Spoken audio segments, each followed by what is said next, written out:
Hi, welcome back to A to B's Books. I'm Ryan, and today we will be doing another weekly recap where I talk about what I've been reading, watching, any new releases. Sorry, I have a little Freya down here. Any new releases and book to screen adaptations that will be coming to our screen or our eyeballs. Today, I actually have one of everything, so let's get into it.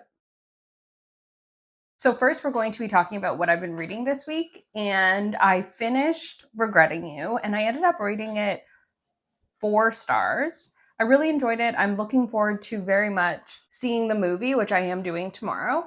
And I have no real critique of the book. It was a fine read. The characters were interesting, and I would recommend it if you don't mind Colleen Hoover. Give it a try, and I'll let you know how the movie is next week. I also started listening to the audiobook of Miss Caroline Bingley, Private Investigator. So to me, it's kind of like a fan fiction based off of the Pride and Prejudice world, where Caroline Bingley is, I think she's 27 years old, and one of her friends, who is, I think, Mr. Darcy's sister, runs off to London, and she's like, okay, she's too young, like she's not going to do well in London by herself, so I have to follow her, figure out what the heck's going on, why has she run away. And when she gets to London, she finds out that Miss Darcy's like lady maid has run away, and so she was following her, and basically a mystery ensues, and Caroline is trying to solve it, or at least like push the police to solve it. And she's very inquisitive and forward thinking for her time in some aspects. And then in others, the book makes me a little uncomfy with the way they talk about things. One example that I just had happen to me today while I was listening was she had just come in, and her like footman or her like manservant, whatever, is like, will you be needing the carriage anymore today? And she's like, no, it's okay. And then she's like, you know what? Actually, on second thought, yes, I do want to go out. And he kind of sighs. And so she like internally thinks like, oh yeah, I can see how that would be annoying. He has just settled the horses, cleaned them up, like basically gotten them ready for the night. And now I'm asking him to like undo all of his work. And then she just thinks to herself, oh well, that's not my concern. And so she's just like very entitled. I do wonder though, like if that will be character development throughout the story, because she has acknowledged her privilege and even like um her unconscious bias towards Indian people. So I'm hoping that there will be character development for the better, because she's a little unlikable to me, because I'm just like, I understand, it's the time period, but usually these heroines that we read in this time period are written by people today who kind of make them way more forward thinking than they really were. And then, yeah, my other thought is like, I have to look into if they're kind of classing this as fan fiction, because to me it is, but I don't know. Anyways, I'll keep you updated and figure that out for next week. So I got about 25% of the way through that book this week. And then we've just made it to season 2 of Outlander. Still enjoying it. The end of season 1 was kind of rough to watch. But I'm looking forward to seeing where the adventure takes us. So, next on my TBR will actually be picked by an important guest on the channel. So, let me show you how it was picked. Okay, Freya, I need you to help me figure out my next read. So, what I want you to do, Frey, is pick up one of these books. Pick it up. Pick up. That one? We're going to do Rebecca? Okay. That's right. Freya picked Rebecca. I have had this on my list for so long, and I've mentioned it multiple times that I bought a copy, a gorgeous copy, and I found my aunt's old copy in the basement like 2 weeks later. So I more than likely will be reading this book. I've sent her a picture, and she does have some annotation in here. So I'll be curious to see what she, was thinking. I think it was for school, so it's probably, she was doing like academic annotation. But yeah, so I'm going to be starting this tonight and I'm looking forward to it. The back of the book on this one reads Daphne du Maurier's haunting story of the young girl who married the romantic Max de Winter and found herself at grips with the ghost of the beautiful Rebecca, former mistress of Manderley. A novel of almost sinister suspense, which has remained a bestseller for over 30 years. And this in particular, I have to assume that this particular copy was probably from sometime in the 70s. So add on another 30. Oof, God. Wait. Oh my God, 50. Right?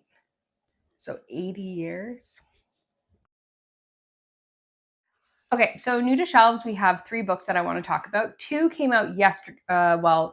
Two came out yesterday on November 4th, and that is Book of Lives by Margaret Atwood. So she is writing her own biography, and she will be, I wrote down a little note here. She writes her story and brings us along the course of her life, reveals about her writing. So I think what it'll be is she's going to be doing a lot of storytelling about what inspired her works, where she was when she was writing those books, and kind of what was going on in the present time of her writing. So if you like Margaret Atwood, I feel like this would be a very interesting biography to pick up, just because she's an interesting lady. And then next we have The Tortoise's Tale by Kendra Coulter. So it's 100 years of American history unfolding through the eyes of a tortoise. It reminds me of that book that's like kind of from the eyes of the octopus or the whatever. So the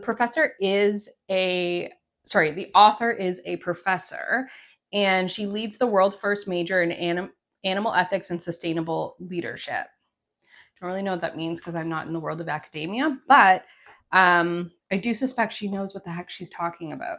So it sounded really interesting. I don't think I'll be reading it, and honestly, it does kind of sound like a knockoff of the octopus book, but tortoises are pretty darn cool, so it would be kind of cool to see life through the eyes in America